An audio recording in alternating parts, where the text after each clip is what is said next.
Bismillahirrahmanirrahim. Assalamualaikum warahmatullahi wabarakatuh. Alhamdulillahirabbil alamin wa bihi nasta'in ala amri dunya waddin. Asyhadu an la ilaha illallah wa asyhadu anna Muhammadan abduhu wa rasuluh.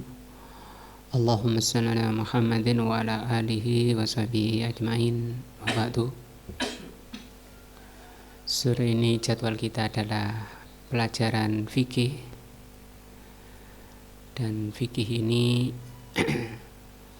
membahas tentang cara-cara kita di dalam beribadah kepada Allah Subhanahu wa taala. Dalam upaya untuk menjadikan amalan kita menjadi amalan terbaik sebagaimana difirmankan oleh Allah di dalam surat Tabarak, Alladzi khalaqal mauta wal hayata liyabluwakum ayyukum ahsanu amala. Dialah Allah yang telah menciptakan kehidupan dan telah menjadikan kematian. Liyabluwakum ayyukum ahsanu amala, untuk dilihat mana di antara kalian yang terbaik amalannya. Ahsanu amala ditafsirkan oleh Al-Imam Fudail Ibnu Iyad rahimahullah. Ahsanu amala artinya ahlasahu wa aswabahu. Amalan yang terbaik adalah amalan yang paling ikhlas dan paling mencocoki dalil.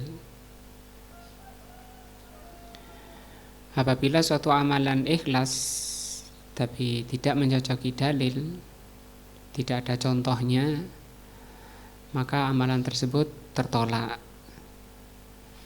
Demikian juga apabila amalan itu sesuai dengan dalilnya, sesuai dengan contoh dari Rasulullah, tapi tidak ikhlas, maka amalan tersebut tertolak juga.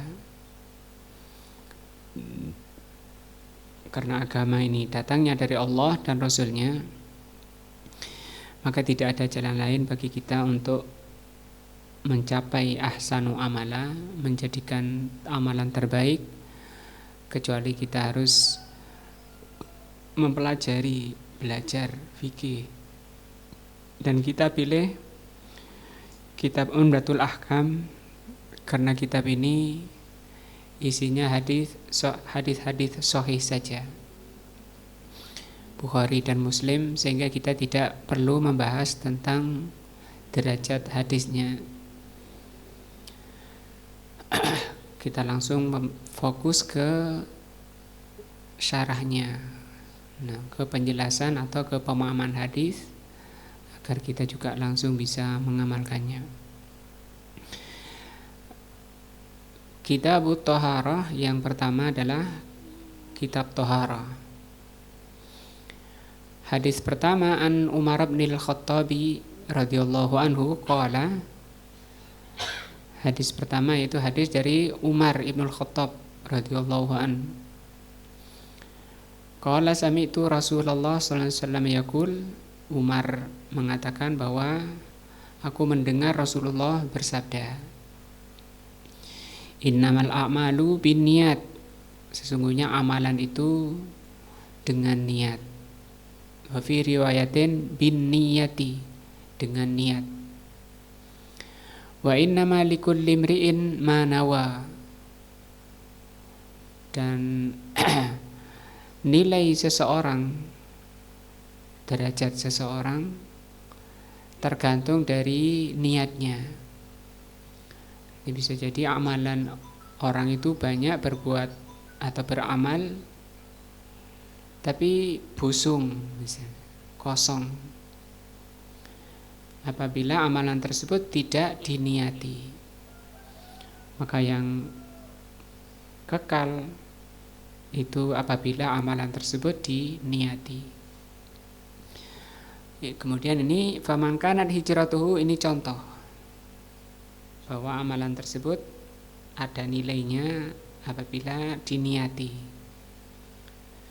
Faman kanat hijratuhu ilallahi wa rasulihi, barang siapa yang hijrahnya kepada Allah dan Rasulnya, fa hijratuhu ilallahi wa rasulihi, maka hijrahnya kepada Allah dan Rasulnya. Wa man kanat hijratuhu ila dunya yusibuha, dan barang siapa hijrahnya kepada dunia untuk mendapatkannya, awim ra'atin yatazawwajuha, atau kepada wanita untuk dinikahi, fa hijratuhu ila ma hajara ilaihi, maka hijrahnya kemana dia hijrah. Asyarhu, penjelasan, liyu'lama annal mustadilla bis sunnah yahtaju ila amrayni, untuk diketahui bahwa orang berdalil dengan sunnah itu butuh dua hal. Al-amrul awal, hal pertama, subutus sunnah, harus atau wajib dipastikan dulu kesohihan sunnahnya tersebut anin Nabi sallallahu alaihi wasallam. Wa min thamma ihtajal ulama ila ma'rifatir rijal wa wad'il mustalah li ajli dzalika, sehingga para ulama membutuhkan pengetahuan tentang ar-rijal, perawi hadis. Nah, dan ini dibahas di dalam kitab Mustalah Hadis. Al-amru tsani, ini untuk dipastikan kesohihannya. Yang pertama, orang yang mau berdalil dengan sunnah harus dipastikan dulu kesohihan hadisnya. Tidak boleh asalkan hadis. Tidak boleh mengatakan yang penting hadis misalnya, walaupun dhaif hadis. Itu salah, yang seperti itu, prinsip seperti itu salah. Karena tidak boleh kita mendasarkan agama kita kepada hadis yang lemah. Kecuali masalah targhib, itu pun khilaf. Nah, khilaf para ulama, dan yang sahih itu tidak bisa dijadikan dalil. Al-amru tsani dilalatun nas alal hukmi. Ini kalau sunnah itu seperti itu. Pendalilan nas itu kepada hukum yang sedang dipelajari. Kadang nasnya sudah sahih, tapi salah di dalam peletakannya, bukan dalil itu, bukan dalilnya hukum itu. Itu kalau tidak mengerti tentang mustalah hadis. Ini kalau sunnah. Amal Qur'anu al-Karim, adapun kalau Al-Qur'an al-Karim, fala yahtaju ilal awal, tidak butuh pembahasan tentang kesohihan ayat itu. Jadi tidak perlu ayat ini sahih apa enggak, itu tidak seperti itu kalau Al-Qur'an. Li'annahu, karena Al-Qur'an itu sabitun bitawatir, itu sudah pasti dengan tawatir. Tawatir artinya tidak dimasuki kemungkinan salah, tidak dimasuki oleh kemungkinan dusta kalau ayat.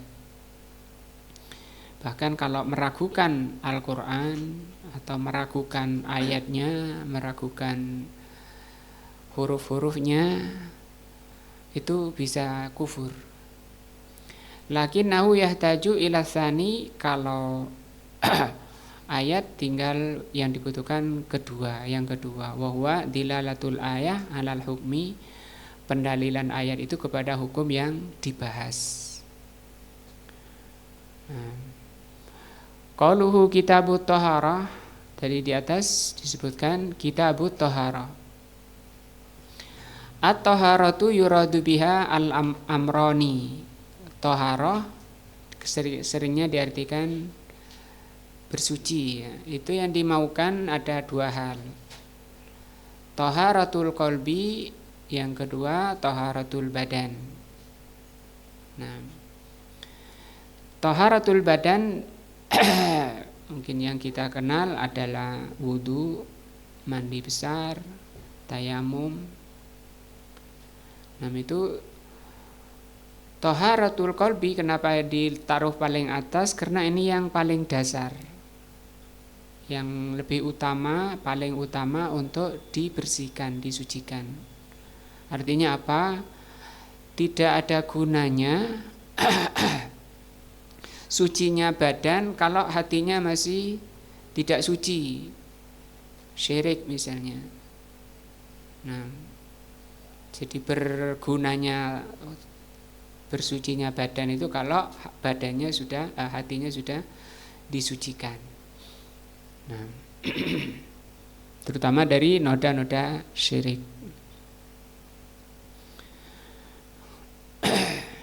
Termasuk juga misalnya walaupun tidak sampai membatalkan dari Islam, ini berlaku keduanya, berjalan keduanya. Misalnya orang wudu, kata Rasulullah SAW, ketika orang berwudu membasuh wajahnya, keluar dari wajahnya itu dosa-dosa, atau berguguran dari wajahnya dosa-dosa orang yang wudu bersama tetesan air. Demikian juga ketika membasuh kedua tangannya, membasuh kedua kakinya, keluar dosa-dosanya. Semua sampai selesai, bersih dosa-dosanya. Belum nanti begitu selesai berwudu, dia membaca doa, Allahumma inni, gimana doanya? Asyhadu an la ilaha illa anta, asyhadu an la ilaha illallah, wahdahu la syarikalah, wa asyhadu anna Muhammadan abduhu wa rasuluh. Allahumma ij'alni minat tawwabina waj'alni minal mutatahhirin. Waj'alni minat tawwabin itu diucapkan pertama ya. Nah, tawwab, taubat itu taharatul qalbi. Ya. Minal mutatahhirin ini taharahnya badan. Sampai dikatakan barang siapa yang setelah wudu kemudian dia sholat 2 rakaat, yang ketika sholat itu tidak terbesit di hatinya selain dari sholat, dia diperintahkan untuk memilih 8 pintu surga, mau masuk dari pintu mana. Summa bada'al mu'allifu bihadisi Umar ibnil Khattab radhiyallahu anhu. Kemudian Al-Imam di sini memulai dengan hadis Umar ibnul Khattab. Li salasati umur, alasannya 3. Kenapa penulisan kitab ini dimulai dari kitab beliau, dari hadis Umar.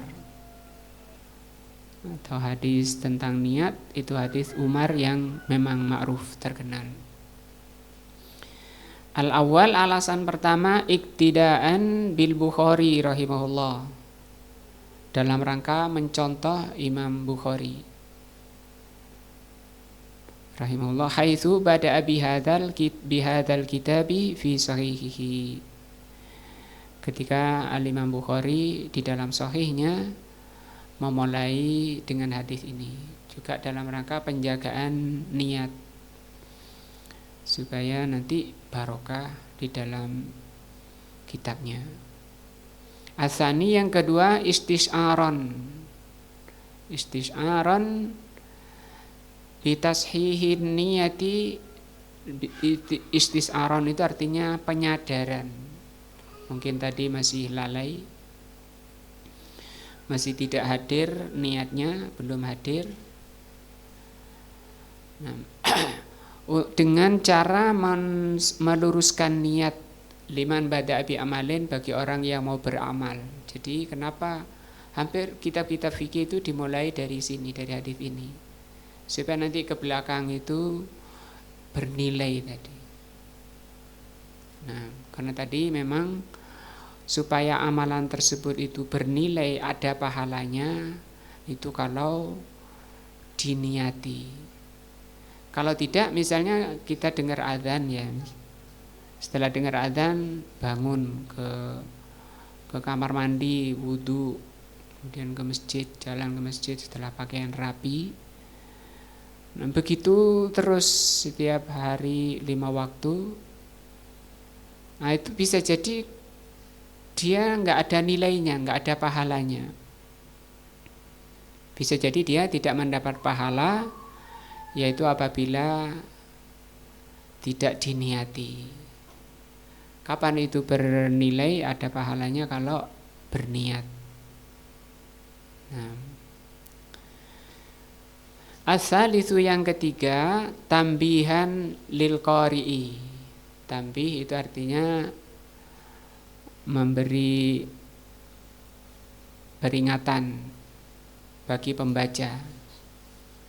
Ini juga kalau ini mungkin yang menulis, agar yang menulis itu juga dapat pahala, demikian juga yang membaca kitabnya. Ala husnin niyati wal ikhlas, agar niatnya diperbagus dan ikhlas karena Allah. Itu alasan kenapa dimulai dari hadis Umar ibn al-Khattab. Qauluhu sallallahu alaihi wasallam al-a'malu binniyat. Amalan itu bernilai kalau dengan niat. Nah, jam'un, niat di sini jamak, al-a'mal ini jamak ya. Al-a'mal itu jamak berhadapan dengan jamak. Jam'un muqabalu bijam'in. Jamak berhadapan dengan jamak. Al-a'malu binniyati. Warriwayatu tsani, sementara riwayat kedua, innamal a'malu binniyati. Jam'un muqabalun bimufradin. Jamak berhadapan dengan mufrad tunggal. Ini tunggal, niat. Wa faidatu idyanil muallifi birriwayati tsaniyah. Faidah, gunanya penulis kitab itu membawa dua riwayat ini ya, yang jamak dan yang tunggal. Ya al-isyaratu ila anna kulla amalin binniyati. Ini mengisyaratkan bahwa apa? Kulla amalin biniyatin. Semua amalan itu kalau ingin dapat pahala, ada nilainya, harus diniati. Nah, bukan lawannya niat itu apa? Kebiasaan, bahasa Arabnya itu adat. Ya, ada itu kebiasaan. Ya karena sudah biasa dia kalau dengar azan biasa ke masjid. Dan pulang lagi azan lagi ke masjid, kayak gitu. Belum tentu dia dapat pahala. Kapan itu? Kalau tidak diniati. Berarti memang bahas hadis ini memang sangat penting dan memang harus diletakkan di pertama. Karena ini hadisnya panjang, banyak, ke belakang banyak, pembahasannya panjang, biar nggak sia-sia, baik yang membaca maupun yang mendengar. Nah, maupun yang membaca kitabnya, biar nggak sia-sia, itu harus ditata niatnya dulu. Dan itu ma'ruf, para ulama itu ma'ruf di kalangan ulama bahwa nata niat itu lebih sulit daripada amalnya tadi.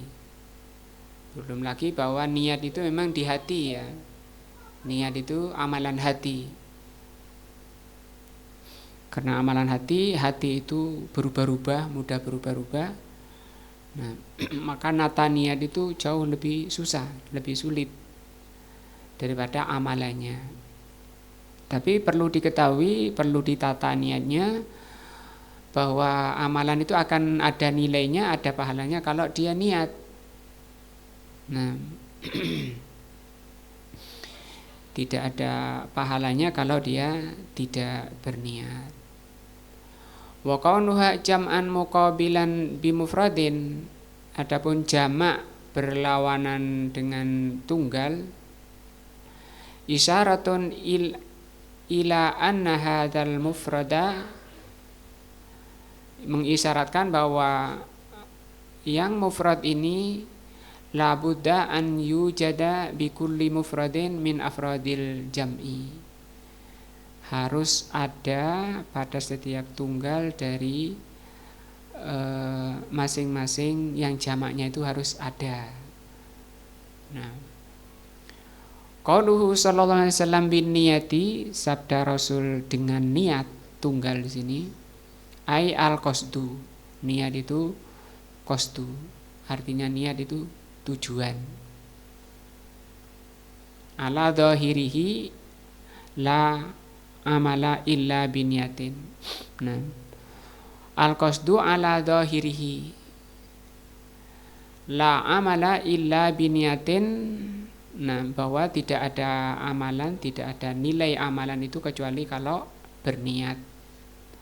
Wa dzalika li anna kulla insanin akilin. Kenapa harus diniati? Karena namanya orang berakal mukhtarin. Orang berakal itu mesti mukhtar, memilih. Nah, memilih atau punya kehendak, punya karep, ya. Misalnya melakukan sesuatu, memang sampean tidak ada karepnya ke sini misalnya, atau melakukan ini, karepe sopo. Nah, itu namanya mukhtar, kehendak. Orang berakal itu mesti milih ketika mau berbuat. Ya malu amalan, untuk melakukan suatu amalan. Fala budda an yakuna mau mashuban biniyatin. Maka supaya amalan tersebut, perbuatan tersebut yang dia pilih sendiri, itu harus disertai dengan niat. Nah, walihadza qala ba'dul ulama, sehingga sebagian ulama mengatakan, lau kallafanallahu amalan, kalau Allah Subhanahu wa taala membebani kita dengan suatu amalan bila niatin, tanpa niat, lakana minat taklifi bima la yutaqu, maka itu adalah beban yang tidak mungkin bisa dikerjakan. Misalnya coba muslimin sembelih ayam, tapi jangan niat, itu tidak bisa. Mesti dia berniat. Ketika ambil pisau, dia mau kemana, ditanya istrinya mau kemana, mesti dia akan jawab beleh ayam. Nah, anaknya tanya mau kemana, beleh ayam. Nah, itu kan menjelaskan tentang niatnya. Ini sudah di kalangan ulama seperti ini, ma'rufnya bahwa orang itu tidak mungkin melakukan suatu amalan, artinya setiap beban itu mesti disertai dengan niat. Wa sadaqa rahimahullah, wa idza qarrarna hadzal asas, kalau kita tetapkan dasar ini, tabayyana annama yatawahhamuhu ba'dul muwaswisin an ya'malu a'malan duna an yanwu wa huwa wahmun la haqiqata lahu. Maka dengan ini jelas, ketika orang itu mau sholat misalnya, ketika dia melakukan suatu aktivitas, maka itu dikatakan dia berniat.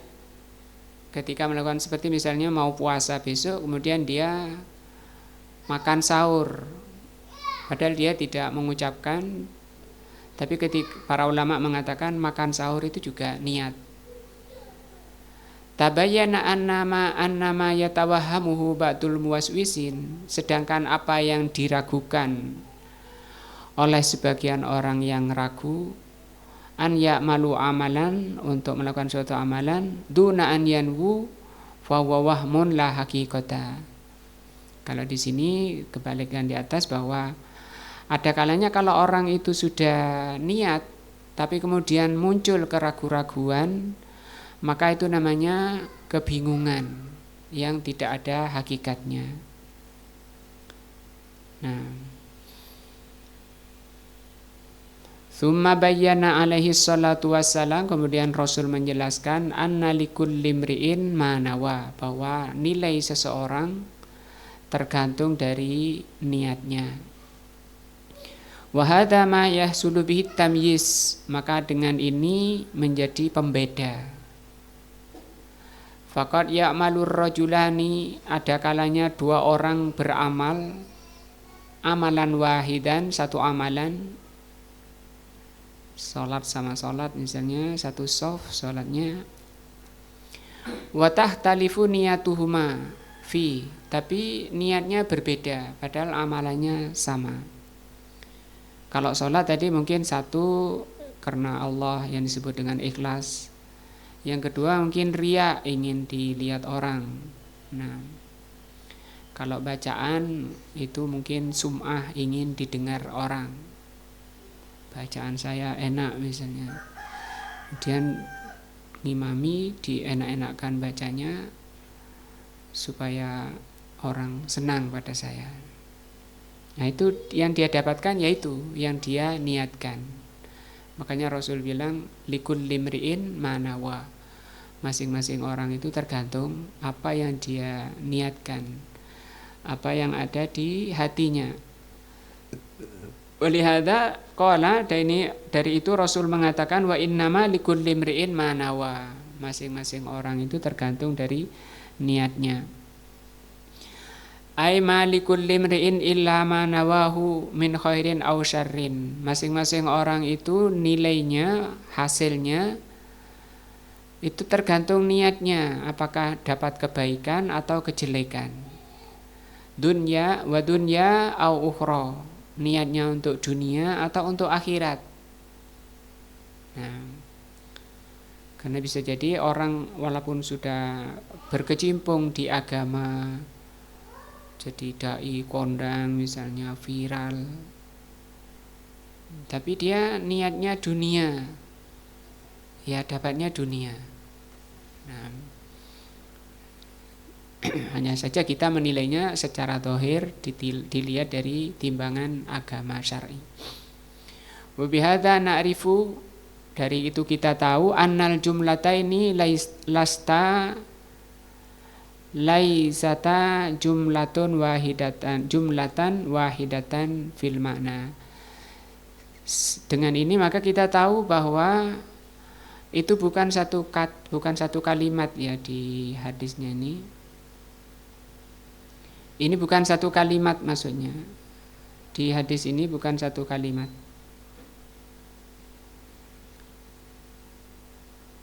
Mana tadi hadisnya?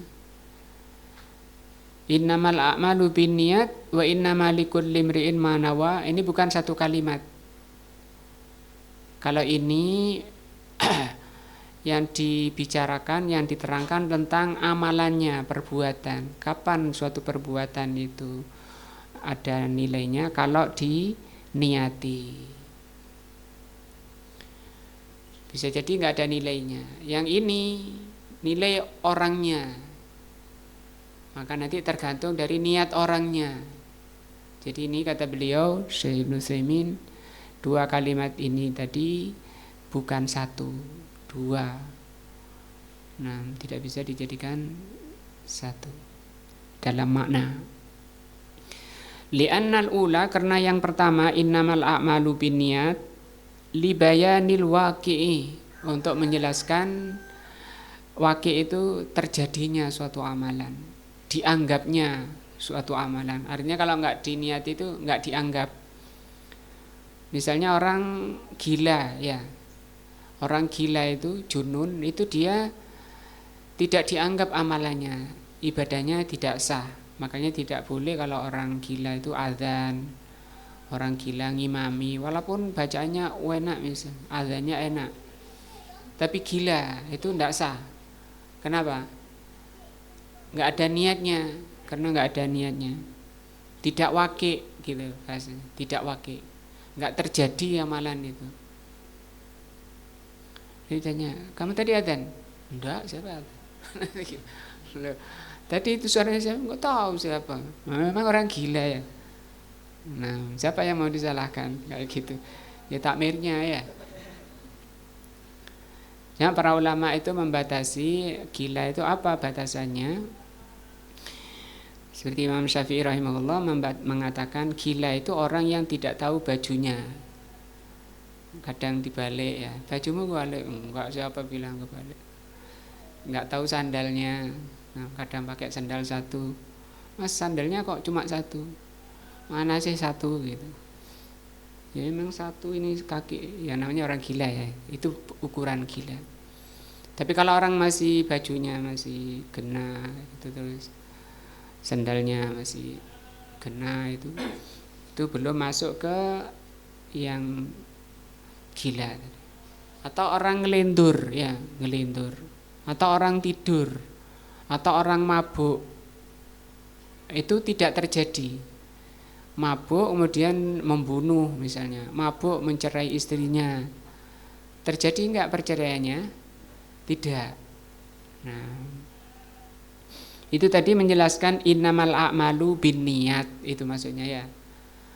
Terjadinya perceraian itu kalau dia niat, sementara orang mabuk kan enggak niat, enggak bisa, enggak sadar. Sama dengan orang gila, orang lindur, teriak-teriak di kamarnya sendirian, kamu saya cerai, kamu saya cerai. Walaupun 100 kali dia ucapkan enggak terjadi, digugahi sama istrinya, mas, kemudian dia gelagapan gitu. Ada apa? Kamu tadi wiritan, kamu tak cerai. Enggak terjadi. Mana dalilnya? Ini tadi, innamal a'malu binniyat. Annahu la amala, bahwa tidak ada amalan ya, tidak terjadi amalan itu illa biniyatin, kecuali harus dengan niat. Maka kalau sudah datang adzan misalnya, ditata hatinya, niat, harus niat. Bukan sekedar gerak, badannya gerak, wudhu ke masjid gerak, itu adat namanya, biasaan aja, enggak termasuk dari amal. Wa kadzalika libayanil qasdi, demikian juga menjelaskan tentang al-qasdu, tujuan dari amalan. Itu yang kedua, walikulli imri'in wa innama likulli imri'in ma nawa. Ini menjelaskan tentang apa? Tujuan. Nah, nanti orang sholat pun tujuannya macam-macam tadi ya, ada yang riya, orang baca Quran juga niatnya macam-macam, ada yang sum'ah. Nah, maka nilai seseorang nanti di hadapan Allah manawa. Wa annan nasa, sesungguhnya manusia itu yakhtalifuna fihi, berbeda-beda. Summa daraban nabiyyu sallallahu alaihi wasallam, kemudian Nabi membuat contoh. Nah, masalan bil hijrah, dengan contoh hijrah. Faman kanat hijratuhu ilallahi wa rasulihi fa hijratuhu ilallahi wa rasulihi. Nah, fal hijratu minal hijri, hijrah itu dari kata hijr. Apa hijr? Wa huwa at-tarku, yaitu at-tarku, meninggalkan. Wal muradu biha, yang dimaukan di sini adalah al-intiqalu min baladil insan ila baladin akhar, berpindah dari negerinya sendiri ke negeri yang lain. Wa arrafaha ba'duhum bima huwa akhas, sebagian ulama mendefinisikan, mengartikan hijrah itu dengan arti yang lebih khusus. Faqala, beliau mengatakan, hiya al-intiqalu min baladil kufri ila baladil islam. Ini lebih khusus, hijrah pindah dari negeri kafir ke negeri Islam. Nah, waqad hasalatil hijratu fi ahdin Nabi sallallahu alaihi wasallam salasa marratin. Pada masa Nabi, hijrah itu terjadi tiga kali. Yang pertama, al hijratu ilal Habasyah, ini hijrah ke Habasyah. Nah, waqad kanat marrataini, dan itu 2 kali hijrah ke Habasyah, Nasrani, orang Nasrani. Yang kedua, al hijratu ilal Madinah, Wahadihi ats-tsalitsatu, ini yang ketiga. Tadi 3 kali. Ke Habasyahnya 2 kali. Wa yakhtalifu al-muhajirun, maka muhajirin itu berbeda-beda. Faminhum man yuhajiru ilallahi wa rasulihi. Di antara mereka ada yang hijrahnya kepada Allah dan Rasulnya. Maksudnya apa? Hijrah kepada Allah dan Rasulnya, wahya al-hijratu ila dinillah. Hijrah kepada agama Allah. Saya supaya ngerti agama Allah, untuk memahami, mengamalkan, memperjuangkan agama Allah. Itu yang dimaksud hijrah kepada Allah. Walihada utiya bil wawi ad-dallati 'alal ishtirak ilallahi wa rasulihi. Maka di sini pakai wawu untuk menunjukkan kebersamaan. Nah, kebersamaan ishtirak. Li'annal hijrata ilallahi wa rasulihi ya hijratun lid-dini. Karena hijrah kepada Allah dan Rasulnya itu hijrah kepada agama namanya. Nanti kan ada orang hijrah hanya karena dagang. Ada orang hijrah karena calon istrinya pindah ke sana, ikut atau nyari calon istri ke sana. Jadi TKI karena dia punya calon di negeri seberang misalnya. Itu juga hijrah. Tapi yang demikian, yang untuk dagang dan untuk mencari wanita, itu tidak dikatakan apa? Hijrah kepada Allah dan Rasulnya. Yang dikatakan hijrah kepada Allah dan Rasulnya untuk agama. Nah, misalnya kita di kampung nggak ada taklim, kemudian pindah ke kota yang ada taklimnya. Kenapa pindah sini? Supaya saya bisa taklim, mengerti agama Allah. Nah, itu contoh apa? Hijrah ilallahi wa rasulihi. Paham ya? Asfa. Nah, fad-dinu kana minallahi wa rasulihi. Maka ad-din itu ada 2 tafsirnya. Yang pertama amalan, yang kedua balasan. Nah, maka ad-din agama, atau di sini yang pas itu maknanya amalan, itu dari Allah dan Rasulnya. Ya. Li'annahu min indillahi azza wajal war rasulu alaihi salatu wassalam. Karena amalan atau agama itu memang dari Allah dan Rasulnya. Dari Allah ya. Agama itu dari Allah. War rasulu alaihi salatu wassalamu muballighun lahu. Adapun Rasul sallallahu alaihi wasallam itu muballigh, penyampai. Wa rubbama ya'ti bi tasri'i syai'in jadidin yukirruhu Allahu alaihi. Walaupun terkadang Rasul itu juga membuat syariat. Nah, syariat baru. Boleh kalau Rasul itu boleh. Ketika Rasul sallallahu alaihi wasallam membuat syariat baru, ajaran baru, yukirruhullahu alaihi, itu ditetapkan oleh Allah dan Rasulnya atas izin dari Allah dan Rasulnya. Atas izin dari Allah.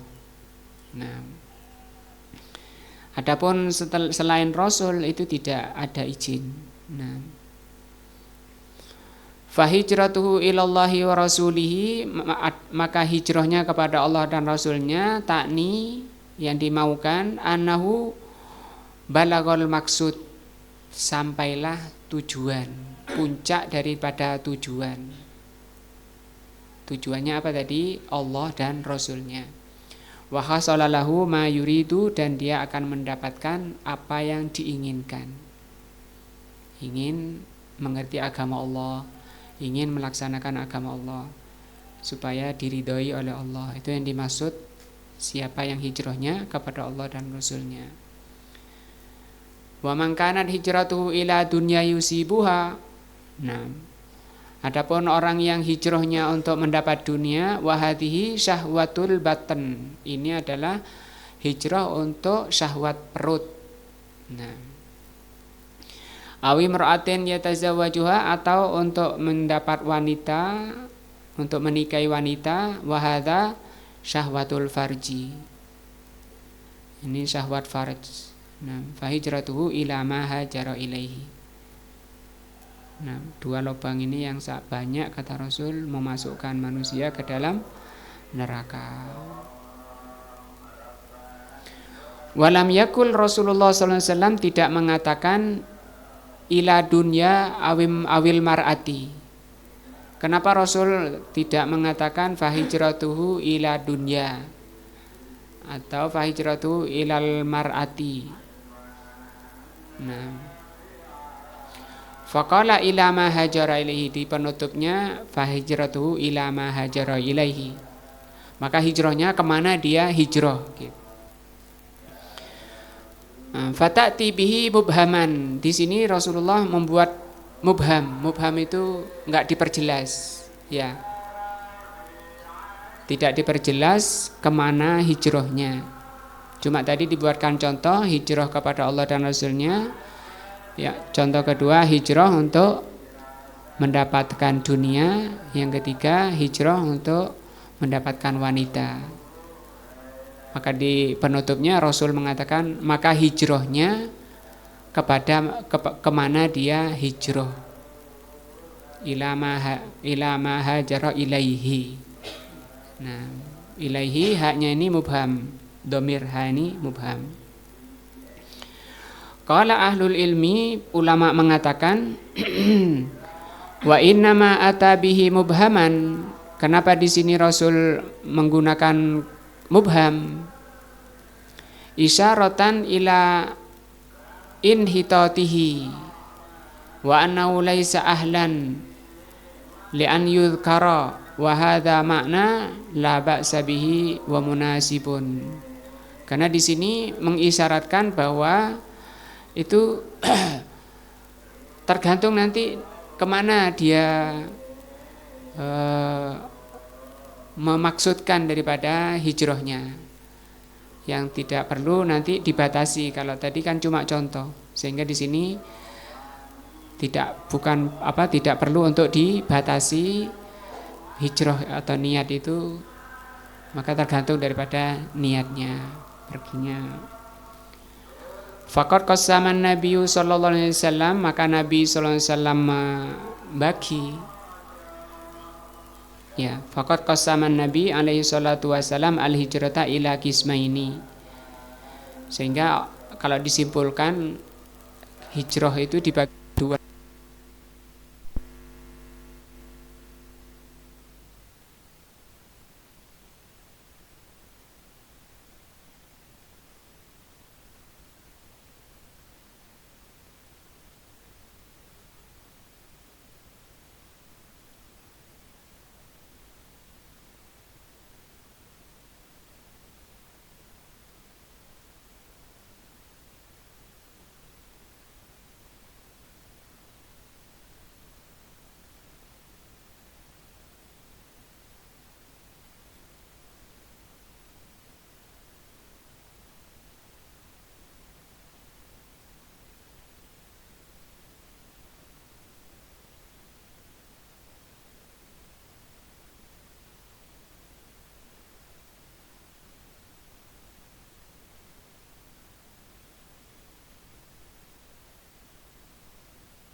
Nah, sedikit lagi.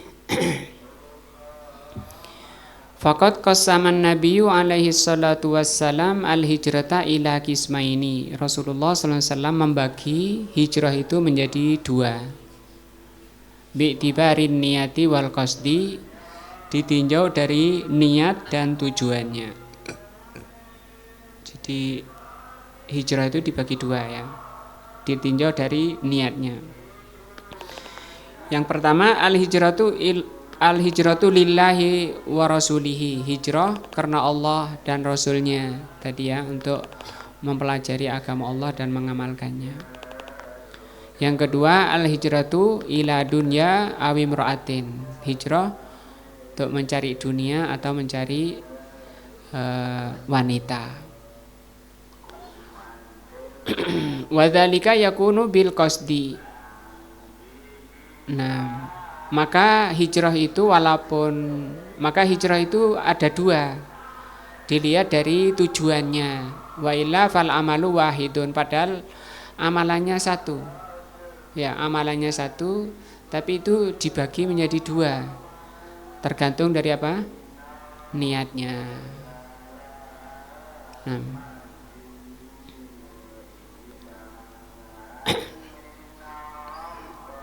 Satu hadis ini kita tutup dengan ini. Wa hakadza yuqalu fi baqiyatil amal. Demikian juga seluruh amalan baik ya bisa jadi pecah jadi dua kalau ditinjau dari apa? Niatnya. Salat, taklim dan seterusnya itu bisa menjadi dua.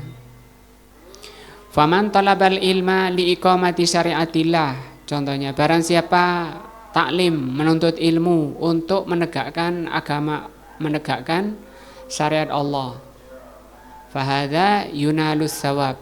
Maka kalau niatnya seperti itu, dia mendapat pahala. Berdasarkan hadis, ini hadis sahih ya. Man talabal ilma liyumari bihi sufaha. Barang siapa menuntut ilmu untuk berdebat dengan orang jahil, orang bodoh, waliyujari bihi al ulama, dan supaya dipanggil menjadi ulama.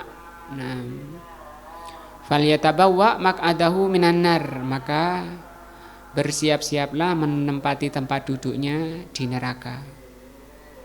Nah, ini kan ancaman dari Allah, dan ini termasuk dosa besar. Apa dosa besar? Ngaji ya, taklim itu bisa jadi dosa besar. Kapan itu? Kalau niatnya salah. Padahal dia bagus taklimnya, ya pintar, ya paham. Tapi kalau sampai niatnya seperti ini, untuk mendebati orang-orang jahil dan supaya dia dikenal sebagai orang alim, maka itu amalan tersebut bisa menjadi dosa besar dan ancamannya neraka. Wallahu a'lam bishawab. Ini yang kita pelajari sore ini. Kita akhiri dengan doa majelis. Subhanakallah bihamdika asyhadu an la ilaha illa anta astaghfiruka wa atubu ilaika. Wassalamualaikum warahmatullahi wabarakatuh.